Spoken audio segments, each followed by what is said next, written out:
everyone, and welcome back to my channel. In today's video I want to carry on reviewing the Super Clean Superfoods book, but before I start that I just have an interesting sort of anecdote to just relate to you about what happened today. In the morning I went to a local tea room with my support worker because we were meeting a guy from a local autism charity to discuss some upcoming training that I'm going to be helping out with, which I'm really looking forward to.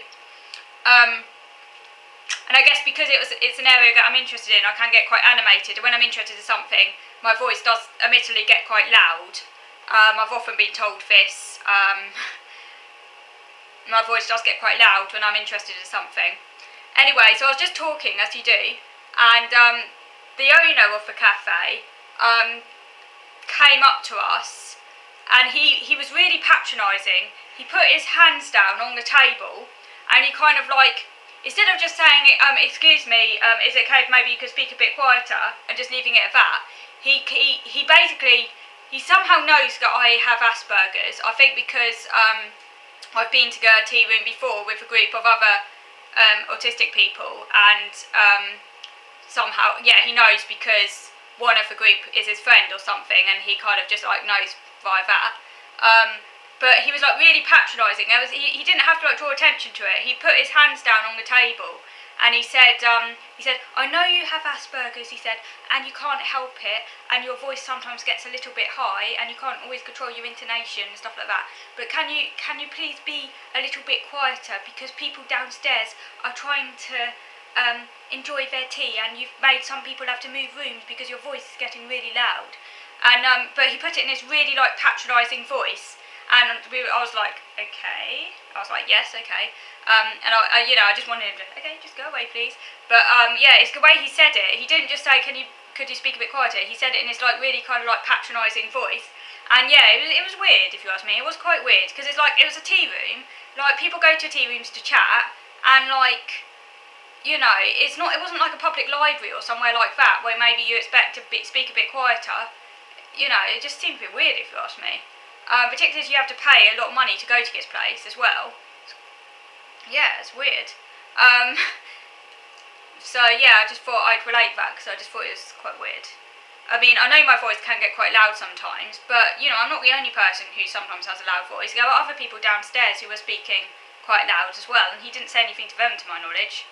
So yeah, a bit strange. But anyway, have you ever had any experiences of that, getting told off before for speaking too loud? I mean, like, as I say, I know I can have a loud voice. I find it hard to modulate my voice, particularly when I'm interested in something, particularly when I'm excited about something. My voice just naturally, I think, can be quite loud. You know, I'm not aware of it, it's just, and it can be quite hard for me to then, like, actively speak quietly. That can be quite an effort. But yeah, let me know if you've ever had any experiences like that. I just thought it was quite weird and strange, if you ask me. It's kind of made me feel, I don't go to this particular place that often anyway, but yeah, it's just weird. You know, he could have put it differently, I think. It's the fact that he was quite patronising about it, which I didn't like. It's just strange. It's an elderly man anyway, so yeah, but you know, he was just weird. It was just weird. Right, anyhow, that aside, I'm now gonna review this book here, carry on reviewing it. Super Clean Superfoods. I might not be able to finish reviewing it today. We'll just see how we get on. Okay, so watercress is listed as a superfood because it contains the bone-strengthening vitamin K, and it also contains phytochemicals that protect the eyes from damage. You could add it to smoothies instead of or with spinach and kale, or you could make a watercress dip by blending it with Greek yogurt and lemon zest. Like watercress, spinach, cabbage and broccoli contain lutein and zeaxanthin, which protect your eyes from free radicals. On page 105, a recipe for spinach and pine nut flatbread is given, and as a healthy alternative to pizza. Wilt spinach in olive oil and garlic, arrange on a flatbread and top with pine nuts and garlic. For a healing soup, on page 79, a recipe for baked yogurt is given, which I'd really like to try.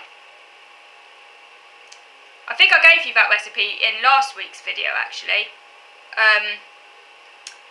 hang on a minute, I've already talked about that. Sorry about this, people. I'm covering previous notes. Sorry, I was talking about the flatbread, wasn't I? I've talked about the yoghurt in last week's video.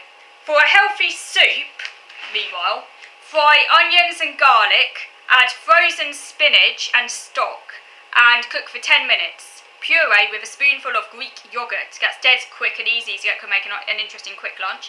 So here's an interesting broccoli fact.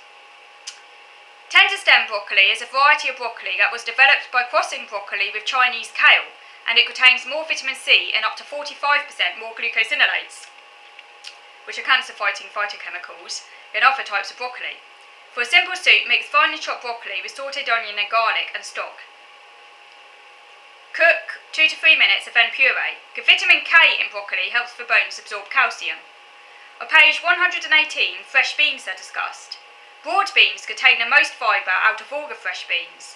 They also contain vitamin K, good for bones and the blood, and are particularly good for eye health. Serve them with a small amount of oil to make it easier for the body to absorb the phytochemicals. On page 119, a recipe for superfood pasta is given. This is a version of pasta primavera. Blanch broad beans and sliced green beans, then combine with spiralised courgettes and pesto. A recipe for an edamame or baby soya bean dip is given. Puree blanched and cooled edamame beans with Greek yoghurt and mint. This is said to be a light alternative to hummus, and that would be very nice. On page 120, dried beans are discussed. These reduce the risk of heart disease, mainly because their soluble fibre content reduces bad cholesterol. If you eat them 4 or more times a week, you could reduce your risk by 22%. Also, for isoflavones, estrogen-like phytochemicals, reduce the risk of breast and prostate cancers. For a healthy bean soup, cook onion and garlic in olive oil and tin tomatoes. Add tin beans and flavour with chopped rosemary. On page 123, peas are discussed. Peas come from the legume family, along with beans and lentils. In botanical terms, peas are a fruit, as the seeds develop from the ovary of a pea flower. On page 128, peppers are discussed. They are excellent for skin health. Vitamin C helps the body manufacture collagen, the protein necessary for bones, teeth and gums. They also contain beta-carotene, the precursor of vitamin A, which keeps the skin healthy and is anti-cancer. Peppers are botanically a fruit from Central America. Red peppers are the most nutritious. On page 126, a recipe is given for pepperonata. This Italian recipe involves cooking strips of red and yellow peppers with onion, garlic, chopped tomatoes until soft. Serve with diced boiled potatoes and black olives. That sounds very nice. I really like to try that. I will finish this over for you now, but we'll aim to carry... Well, yes, I'm going to carry on. I'm going to carry on now. Carry on to video number 2. That's right. Yes, video number 2. To carry on this review. So moving on to video number 2 now.